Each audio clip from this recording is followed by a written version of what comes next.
All right, well, we are live, and so welcome Dr. Tony Merida. He is the pastor of Imago Day Church in Raleigh and professor of preaching at Southeastern Baptist Theological Seminary in Wake Forest, North Carolina. And he's joining us today. We're having a joint class with the expository preaching and disciple-making church planning class. And really going to pick his brain on ideas related to expository preaching, specifically from his book, Faithful Preaching, which is one of the textbooks we use here at the school. And so most of the guys in this room have read your book, Dr. Merida, for Faithful Preaching, or are in the process of reading it. And so if you want to give them all the answers to the test, you can go ahead and start doing that as well. So welcome. Thank you for joining us today. Great to be with you guys.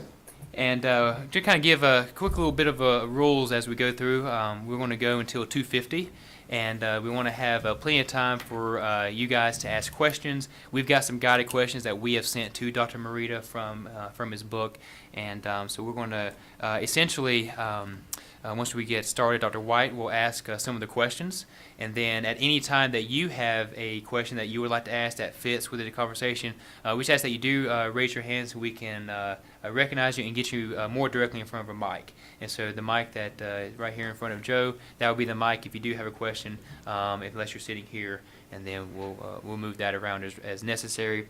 And at the end, we're going to save a good 5-10 minutes for student questions as well. After we have the guided questions, there will be time to ask a question even if it's unrelated to some of the other things. And so, Dr. Merida, as we begin, if I missed anything in your bio you would like to share, feel free. But I also wanted you to give a short promo of your newest book, Ordinary. Yeah. So it's a small book, that people actually read, I hope, written for the average Joe in the church. So every book I've written has a limited audience. You know, not everybody reads preaching books, and not everyone reads orphan care books or commentaries. So yeah, I'm excited about just helping people understand how they can live on mission within the ordinary rhythm of life. So, which is basically means living with gospel intentionality. So just advocate, that effective ministry involves ordinary people doing ordinary things with gospel intentionality. So I talk about things like neighbor love, hospitality, advocacy, just living a life of mercy and justice, and to see the extraordinary impact that a life like that can actually have. So in other words, you don't have to live in a mud hut in India to make an impact in the kingdom, though some people do need to do that. We need to celebrate and honor those who do. The construction worker and the house mom and the college student also can make tremendous impact if they will live every day with a gospel sensitivity. So nice. That's the gist. Awesome, excellent. Well, we are going to go ahead and jump right into the questions, and then I'll keep an eye on time. And so, Dr. White is the pastor of Open Door Baptist Church, and here in Archdale, yep. North Carolina, and is our professor for preaching and teaches systematic theology and Bible doctrine classes as well. And so he's going to go through some of the questions today. And then, of course, students, if you do have one, we'll raise your hand and we'll recognize you. Dr. White? Good to have you with us, Dr. Merida. Hey, Dr. White, thank you. Yeah, this is our second preaching class. We have homiletics, basic sermon preparation, and then this is our expository preaching class. We're using your textbook for this class. Let me start with asking you to talk about the importance of the call to ministry. I know you deal with that in your book, Faithful Preaching, and I appreciate that emphasis because in some circles it's being played down. Yeah. So would you discuss that just a little bit? Yeah. So I think what a lot of people are rediscovering is that the doctrine of vocatio, that the reformers taught that everybody has a calling. And I think that's a good emphasis for us to emphasize that people who are in the arts or they're in media or they're whatever, construction, architecture, I want to elevate those callings as well, but I don't want to de-emphasize the calling to ministry because I think that also is calling. And I think God gifts us for those callings. So,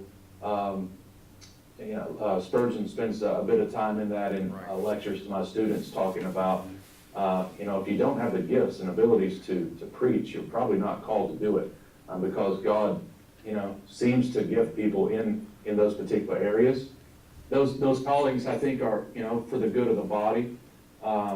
They're not for our own position, power, obviously not for to gain some standing in the world or financial gain, but God gives people, calls people for the good of Ephesians 4, building up the body into maturity. So really the call to ministry, the call to give yourself away, it's a call to live an others-oriented kind of life for the good of the church, because it's Jesus' church and it's Jesus who's called us.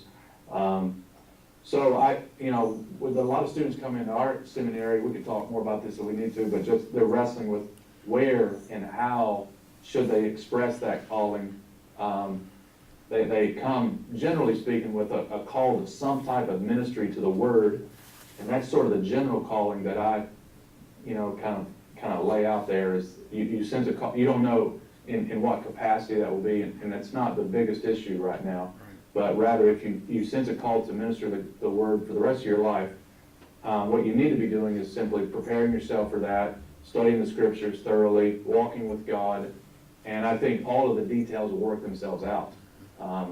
So unfortunately, there's some who stumble into ministry. They go into ministry for whatever reason, and they don't have a sense of calling. Maybe someone pressured them into it. Maybe their parents were in the church, and they grew up in the church, and I mean, this happens a lot, even right here at our school. Guys come and you wonder if they've even had a conversion experience. They've just been so churchified their whole life. And when they get here, especially as young guys, they wrestle through some of these questions. So I think it's very important that we keep pressing that on people, a calling to not just to Christ, of course, but into the ministry of the Word. I was in Haiti recently, and it was crazy how some of these guys, I always thought about when, I think it's Richard Baxter, and one of his books, the first chapter is about how the pastor ought to be a Christian. And you're kind of like, yeah. And and I always thought, this seems so unnecessary to talk about this subject. Then I went to Haiti, and some of these guys were telling me they were called to ministry before they were Christians. And they were insisting on this. And they came out of a charismatic Pentecostal sort of background where somebody spoke something over them, and said, this is what you ought to be doing, this is what you need to be doing. And so they sort of entered into the ministry without not even a sense of, conversion, and let alone a call to ministry. But they grew up in some wild, expression of charismatic life, and they found themselves in a seminary. And so I'm trying to talk to this guy all week long about what the gospel is, and it's a preaching class, So I think guys can get into ministry for all sorts of reasons, and so a call is absolutely important. Good. Yeah, I appreciate that. Like you said, a lot of the guys sometimes struggle with, how do I know if I've been called? And I think you gave 3 or 4 evidences that they can just sort of check with God's Word that would confirm that or not. Yeah. So that was good. I think the one that's missing and oftentimes in that is the external confirmation, so that the body is affirming. I think we place a big emphasis on the internal piece, rightly so. But I also think it's very important that the body is affirming those gifts and abilities in a person. Okay, good. Thank you. This one has to do more with the actual sermon preparation. You write, I personally hold to the idea that the form of the message is secondary to the process of study and the content of the sermon. So how would you elaborate on that? Yeah. Some argue that true expository preaching not only, works through the text, but it also reflects the structure of the text. And I think that's a great way to do it, and I actually do that a lot. I just don't argue for that, dogmatically, that is really the only way or the best way to do exposition. Others would disagree with that, and that's fine. I come more out of the Haddon Robinson's concept of find the big idea in a passage and then figure out the best way to explain it and apply it to people. So I'm more concerned that guys are actually just explaining the big idea rather than outlining their text in the form of the structure of the text. Again, even though that's a great way to do it, and I think most of the time we need to comment on the structure of the text in order to communicate the big idea. I just don't think the the particular outline form that you use to do it necessarily has to do that. And I actually think it's really hard to do that in some genres of literature, to outline a passage the way some of the Psalms look in their chiastic structure, or some of the minor prophets. Some of these texts are really hard to figure out what's the best way to say this. And so I just want to give guys a little more freedom than some of my brothers do in form, and just make sure we're getting the main idea in a text across to people. So I think there are various approaches you can do to communicate that, but that's really what I'm looking for, at least. Yeah. So like a doctrinal sermon, that's Yeah. not going to be 5 or 6 verses, but it could still be expository in the sense it's exposing the text. Yeah, I think I call that a propositional sermon, which is really systematic theology, Right. where we're maybe arguing for the inspiration of Scripture, and we're using 2 Peter and 2 Timothy 3 and Acts 1 to make 7 or 8 points, but we're using different texts, but we still want to communicate them faithfully, those passages. Okay. If you guys have any questions during this, just pop your hand up, okay? Your first step in sermon preparation is study the text. So what's your basic method for doing that? Yeah, great question. So I typically preach through books of the Bible, not exclusively, but normally. I call that the meat and potatoes of our congregation. We occasionally go out to eat and do something different, for a few weeks or a week. But when I know I'm diving into a book like Acts, we're doing Acts right now, I'll spend a lot of time up front reading through commentaries and different helps. And then I don't read a ton of commentaries once I'm into the series. So I try to do a good bit of, not super advanced planning, but some advanced planning. So I know at least what text is coming each week. And normally, if I'm finished with a sermon, I try to finish early in the week. So I'm basically finished right now for Sunday.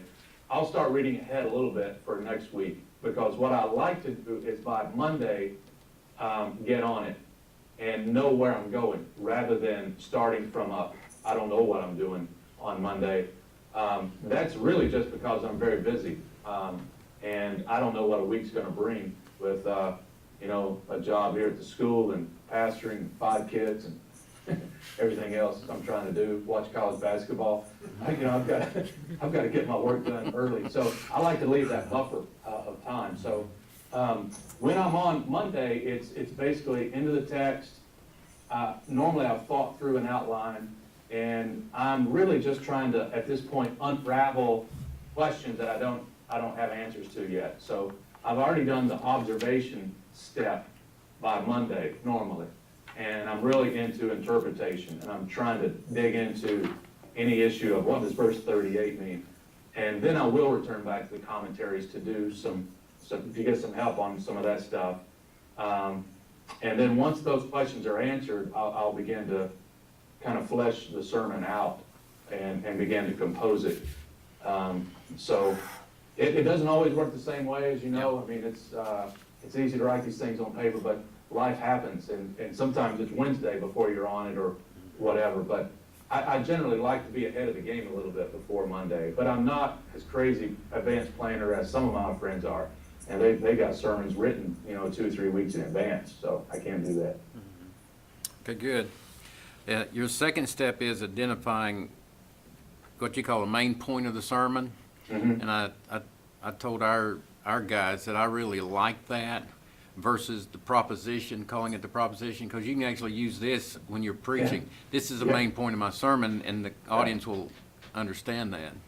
And Yeah, I really wrote Faithful Preaching out of a burden to communicate to real pastors from a pastor who does what I'm talking about, So when you read some preaching books, I've just been like, I don't know who can do this, 15 steps and you're jumping through hoops. And so for me, it's like 5 days a week, 5 steps, or, it's just, and this is really what I try to do. So Yeah, I use that phrase in actual preaching. The Right. main point of the sermon today is this.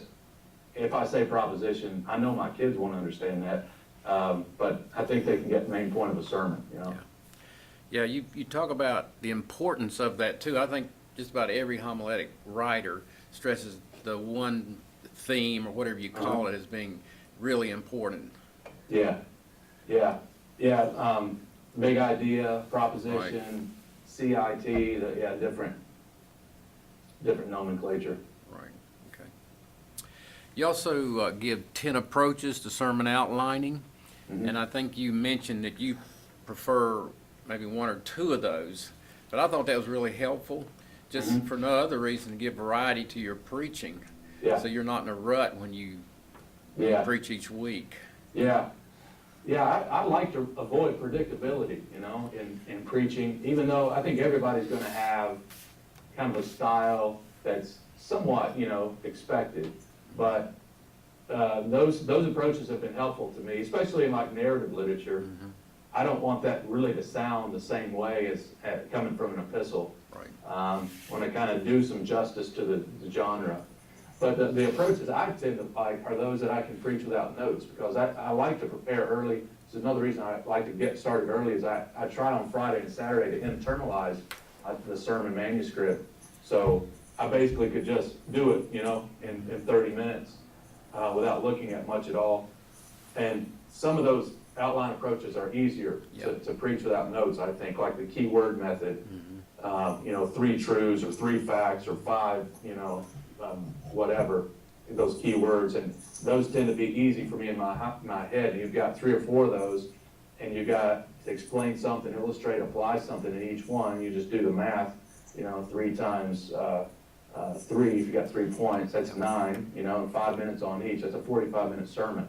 So it's helpful, that method's helped me in terms, I speak to a lot of youth audiences, and that's an approach I use a lot, because I try not to look at a podium, stuff like that. I'm speaking to students. Good. I do a lot of that, you know, same way on Sunday morning here. Okay. I'm going to ask one more question and then opening it up to the other guys. And I think Dustin has a question too.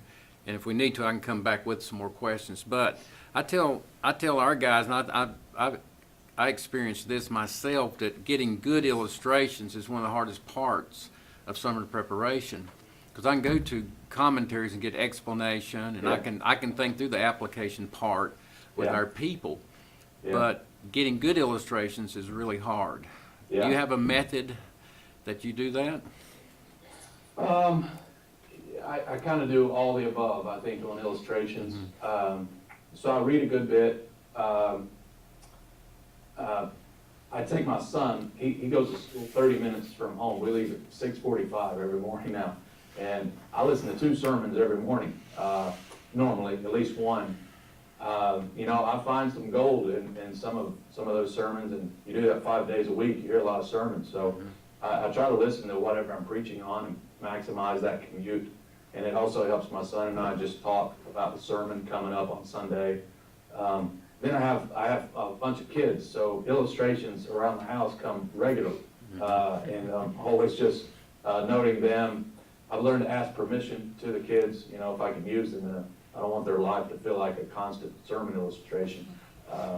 And then, you know, another thing that's important that I didn't write much about in faithful preaching is preparing in community. So with our other pastors, we don't necessarily work through a sermon manuscript together, but we're always talking about the upcoming week. And just in that conversation, I tend to get ideas just thinking through that. And similarly, just talking to people in public helps me with crafting a sermon. Because I tend to believe you're kind of talking to the people you've talked to all week long. And so the challenge for pastors is, if you're just talking to church people, or a seminary professor and a pastor, you got to really intentionally diversify who you're talking to during the week, I think. Elsewise, your sermon tends to be directed to your peers, and they're not in the pews on Sunday, you know. So I think it's very important every pastor gets into the lives of just normal people, whether he's coaching sports or he's involved at the school where his kids go to school or whatever it is, but something, he's doing some counseling, something that's getting him in touch with people. And I just find getting into community life in an area also generates, weekly ideas. But to be honest, I mean, some weeks you've got some killer illustrations, some weeks I don't. It just happens that way. Yeah. Yeah. Okay, good, thanks. You guys got some questions?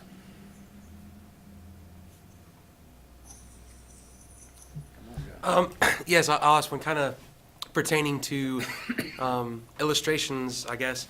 When preaching and stuff, do you ever just kind of throw one in extra that you've thought about, or do you like to try to kind of stay to the script, if you will, or where's your leeway room? Yeah. So, first of all, when it comes to preaching, I tell my class, I want to be the least opinionated preaching professor you've ever had. So I have some real convictions, like, man, preach the Bible, say what's there, exalt Jesus. So that's, I'll fight over that. But on a lot of stuff when it comes to preaching, I don't know why everybody's so dogmatic about, certain things. And I think we end up confusing people as to what's primary and what's secondary. So I just really want to make a big deal out of what's primary, and give guys some freedom with their personality and their gifts and their church context. And I think everybody's going to do some things differently, and I think that's great. David can't wear Saul's armor. You got to be yourself in the pulpit. So I think when it comes to throwing in some illustrations, I think that's really kind of a personality issue. I like spontaneity personally, and one of the reasons I like to preach without notes is I like kind of answering on the fly, and things do come into my head. And sometimes it's not always good because you want to get it back in your mouth, after you say it. But I do want to, what happens sometimes in our church is I see people and I bring them into the sermon, y'all. And it's one reason I don't like multi-site preaching on video is spontaneity is gone. You can't call on people, and the conversation you had in the hallway before you're preaching, sometimes you'll bring that into a sermon. So not all that's in the script, sometimes. So I just think that's helpful sometimes for a personal touch. But I think the two dangers in spontaneity, I think, is one, saying dumb things you shouldn't say. If you're going by a script, you're going to be safe normally. And the other thing is, guys who don't have any notes and do just spontaneity, they can go on forever, and they can end up chasing rabbits and not staying on point.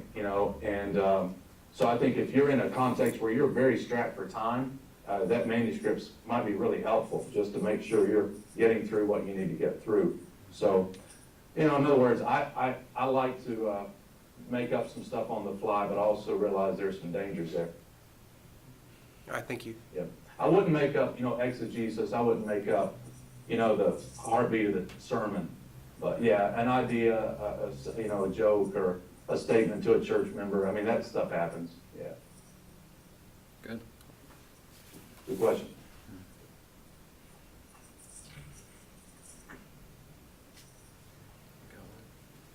Yeah, I got one. When it comes to like inspiration and getting, just the idea of what your sermon is going to be about, how do you go about that? I mean, obviously prayer, but do you usually go with like a theme for, the couple weeks or something like that? Or what's the ways that you really get into the word, just have it really pop out at you? Yeah. So I just really, honestly submit myself to whatever the text is saying. That's the idea of the sermon. So there have been times where I thought this text said something, and I planned on preaching this, and then I get into it, and I'm like, that's not what he means, you either need to find a new text or get a new idea whenever that happens. So, for example, I was going to preach on Jude 1 and talk about the need to contend for the faith, and I think you could make this application that we need to be doing evangelism in the culture and doing apologetics. But Jude is really writing to Christians, within the church as false teachers are creeping into the church, and the church doesn't know the faith, And so it's not so much an external focus as much as it is an internal focus. And so I think sometimes you come to a text thinking, I know what this is about, and then you get in, and you're like, it's not. So I just would say, trust what's there, and realize that's what's best. And that's really our job, is to say what God has said, and to declare what God has done. So with that then, you know, you start there, and then you think about who is my audience? And your audience will dictate how you say what's there, you know? So I'm not gonna say things to high schoolers the exact same way I'll say to, you know, a seminary chapel sermon. But I'm saying the same thing, but I'm gonna contextualize it, you know, for my particular audience, the same way you would do on a mission field to a people, you know? So I think those two things are always in tension of what's the best way to say this that's true, that's here, to this particular audience. And, you know, I think there's some freedom in how you say it, how you apply it, depending on that. So I don't know if that's helpful. In terms of getting personally inspired to preach, I like to read until I get excited, you know, like I can preach an old sermon, but not without finding something new first. I really like having something that I've never thought about, or some illustration, or something that I just think, if I'm not excited, I'm gonna have a hard time convincing anybody else to be excited about it. So sometimes that happens on Monday, sometimes that's, you know, Friday. But I want to be eager to preach when I get up there. And I wish I could be eager every week without, you know, this sort of sensation. But I love when there is the moment in the study where you're like, that's got to get out. I can't wait to say that. Yeah. And so for me, I just immerse myself until that happens, you know, and then flesh out the rest of the sermon. But there's normally one or two things where I'm like, I can't wait to get into this, you know. So that's what, you know, Lloyd Jones calls the romance of preaching. There is a romance to this. There's kind of this mysterious spiritual dynamic related to preaching that's, you know, really awesome, you know. Good. Any other questions? Well, Dr. Merida, I've got just one question to ask. In this room, we have you know, students who will go into a new church planting environment as a pastor preacher. They may go into a revitalization effort at a dying church, or they may be stepping into an established church that's strong, and they're stepping into to shepherd. With that in mind, I'm curious to know, at your church, Imago Days, it's several years old by now, what, 3 or 4 years old, I'm thinking, by this point. Has your preaching in any way changed since the very first sermon when the church began up until now? Was anything about that new audience and those new people coming, and now that you're, you know, a little bit more established and that sort of thing, has your preaching, whether style or what you preach through, how has that changed? Yeah, I think it will always change, at least in this way. So I think in preaching, we're not just doing exposition, we're also leading the church from the pulpit. I think there are 3 ways you create change in a congregation. You lead from the Word, and then you lead by example, and then you lead with an executable plan. And the Word begins that. You know, it is the foundation for that. And I think rather than doing one vision sermon a year, which is the way some people do it, I think it's best to let the vision drip 52 weeks a year. So in your application, cast a vision every week. Define who you are. If you're a church like us, we have to do that because we're so transient and we have so many guests all the time. We're constantly telling people who we are and who we aren't. And because your vision is adapting and changing as your church grows and gets older, you know, that what you're dripping is going to be a different substance, you know. And so that at least is changing over time. So when we first started, yeah, what I'm casting is, I don't know what's going to happen. You know, this is kind of the theoretical idea I have. And then 2 years in, boom, it's happened. All right, so what's next? And so you're trying to let that drip in, and that's always kind of, you know, developing, I think. as you move on. Stylistically, not a whole lot has changed. A lot of my preaching changed before I moved here in terms of trying to address the unbeliever and believer throughout the sermon rather than just at the end of the sermon. And I found that to be a very important dynamic, especially in a church planting context, is to basically try to create a culture where people know he's going to address the unbeliever without watering down the message, So I find that some unbelievers come into the congregation, and when they hear an expository sermon, they assume it's just for insiders. And so what I try to do in the introduction every week is say, hey, if you're here and you're not a Christian, we're going to be studying the early church, and you may have been turned off by a church, and you may want to reject Christ in the church, but I at least want you to reject the real thing and not a bad impression of it. So, we invite you in to take a look at this with us. And then really the rest of the sermon's for our people, but they've at least been invited in. And then at various points, I'm having these caveats where I'm saying, okay, if you're not a Christian, you might be thinking this, and I address that. Then they're addressed again at the end of the sermon. So that was a new development in my preaching, even after I wrote Faithful Preaching. And I'm incorporating some of that into this revised version of intentionally addressing the unbeliever and believer. And I think what happens when you do that is they end up showing up because they know somebody will answer some of their questions, or more likely their friends will bring them. And their friends realize, hey, if I bring Joe, he's going to understand what he's saying, and he's going to address him, and he's not going to, throw a grenade at him, but he's going to. And so we've just seen that. And I think we've created a culture where we want lost people to be there, even though I think 90% of that sermon is for the believer as we're working through the text, trying to equip them to do ministry, So that's probably intensified since I started the church. Nice. Yeah. Well, as we close out, we see behind you a nice little array of books, and we know you've written several yourself, and including the commentary series that Southeastern is producing, which is growing basically every few months. There's a new one coming out, and so that's really exciting to see. What maybe 3, 4, 5 books would you recommend these group of guys who are, in the next, 2, 3 years going to be going out and preaching and teaching ministry? What top 3 or 4 books would you recommend to these guys? So Paul Tripp's book, A Dangerous Calling, is just so good for the soul. I mean,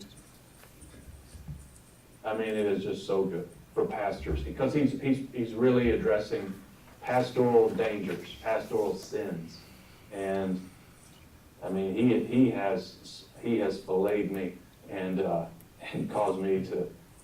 So that's been really good for me. I'm a big Keller fan, so I like everything Keller writes. His book Center Church is a big book on the church, but I found it really helpful. But I think his book on prayer I like more than any of his books. It's a new book on prayer. And it's so good because it's a weakness in my own life. And I can talk about prayer for an hour, but it's hard for me to pray for an hour. And Keller admits some of his own weakness in this area and talks about some of the things he's done to grow in prayer. And that's been really encouraging to me lately. Especially as we're going through the book of Acts, and you just see this church praying, like crazy. So Acts 6:4, prayer and preaching of the word. I mean, those two are equally important, right? And I feel like a failure in many ways in prayer. So that's a book I really love. I could probably list some theological books, but I don't. You guys are reading theology. I would just say Logos, the software overall is, wonderful. It's an incredible tool. It's always on your devices. You never lose it because they have it. It's definitely worth the investment. So I do a lot of commentary reading and language stuff on Logos. So those are really important. I wrote my dissertation on Piper, so I have a lot of love for pipes and all his mentors, Augustine, Edwards. Spurgeon's my hero, so Behind me, you may see a Spurgeon head there Nice. on the shelf. I have a box of Spurgeon cigars behind that. And so yeah, I love Spurgeon. So anything by him. I guess I like authors more than books. So once you find an author, you want to read everything that they've written. Those are some, I guess, lately. That Tripp and Keller book really been good for my soul. So Okay. that's why I've listed them. I probably would mention 3 different ones tomorrow. So Very nice, very nice. yeah. Well, Dr. Merida, we can't thank you enough for giving your time today to join us in class and to field these questions and some great responses. And so let's show our appreciation, if you will, for Merida. Thank you. Real honor to be with you guys, and really humbled that you would read my book. And just pray for God's blessing on you as you prepare to study and preach the word. Nothing greater in the world to do, man. Amen. So That's right, that's right. appreciate it. Thank you for your time Yeah. very much. Take care, Dr. Merida. You too. See you, Dustin. See you. I almost bought ordinary.